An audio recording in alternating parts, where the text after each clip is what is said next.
Hi foodies, ఈరోజు ఎంత సింపుల్గా అండ్ టేస్టీగా ఉండే చికెన్ ఫ్రై ఎలా చేసుకోవాలో నేను మీకు చూపిస్తాను. ముందుకి ఇక్కడ 1 కేజీ చికెన్ని శుభ్రంగా కడిగి తీసుకోవాలి. ఇప్పుడు అందులో కొంచెం ఉప్పు, కొంచెం పసుపు వేసుకొని బాగా కలుపుకోవాలి. ఇలా కలుపుకున్న చికెన్ని మనం స్టవ్ మీద పెట్టుకొని మీడియం ఫ్లేమ్లో ఉడికించుకోవాలి. ఈ చికెన్ ఉడుకుతున్నప్పుడు మనకి వాటర్ వస్తుంది కదా, ఆ వాటర్ మొత్తం అయిపోయేంత వరకు మనం మీడియం ఫ్లేమ్లోనే ఉంచుకొని చికెన్ని ఉడికించుకోవాలి. చూస్తున్నారు కదా, వాటర్ మొత్తం అయిపోయింది. ఇప్పుడు ఒక బాండీ తీసుకొని అందులో తగినంత నూనె పోసుకోవాలి.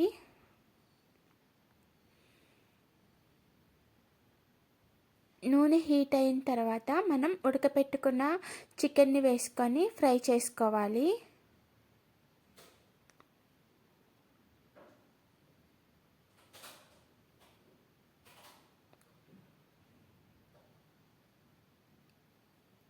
చికెన్ లైట్ గోల్డెన్ కలర్ వచ్చేంత వరకు మనం చికెన్ని ఫ్రై చేసుకోవాలి.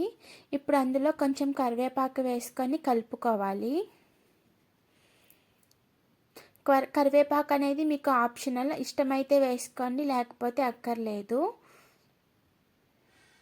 ఇప్పుడు కరివేపాకు ఫ్రై అయిన తర్వాత ఇందులో 2 టేబుల్ స్పూన్ల అల్లం వెల్లుల్లి పేస్ట్ని వేసుకొని పచ్చివాసన పోయేంత వరకు మనం ఫ్రై చేసుకోవాలి.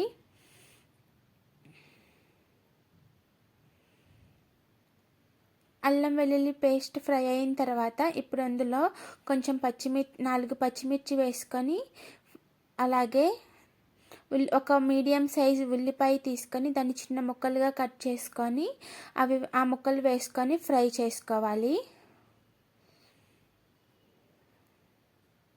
ఉల్లిపాయ అలాగే పచ్చిమిర్చి ఫ్రై అయిపోయిన తర్వాత ఇప్పుడు అందులో కొంచెం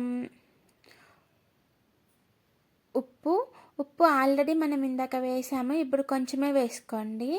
అలాగే కారం, తగినంత కారం వేసుకోవాలి.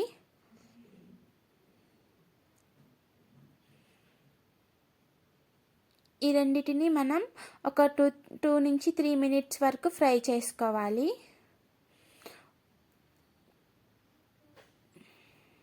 ఇది ఫ్రై అయిన తర్వాత ఇందులో గరం మసాలా వేసుకోవాలి. చికెన్ మసాలా అంటారు కదా, అది వేసుకొని ఫ్రై చేసుకోవాలి. లాస్ట్లో కొత్తిమీర వేసుకొని ఒక 2 మినిట్స్ మనం ఫ్రై చేసుకున్నామంటే ఎంతో టేస్టీగా ఉండే చికెన్ కర్రీ అయితే రెడీ అయిపోతుంది. ఈ వీడియో మీకు నచ్చినట్లయితే లైక్ చేసి సబ్స్క్రైబ్ చేసుకోవడం మాత్రం మర్చిపోవద్దు.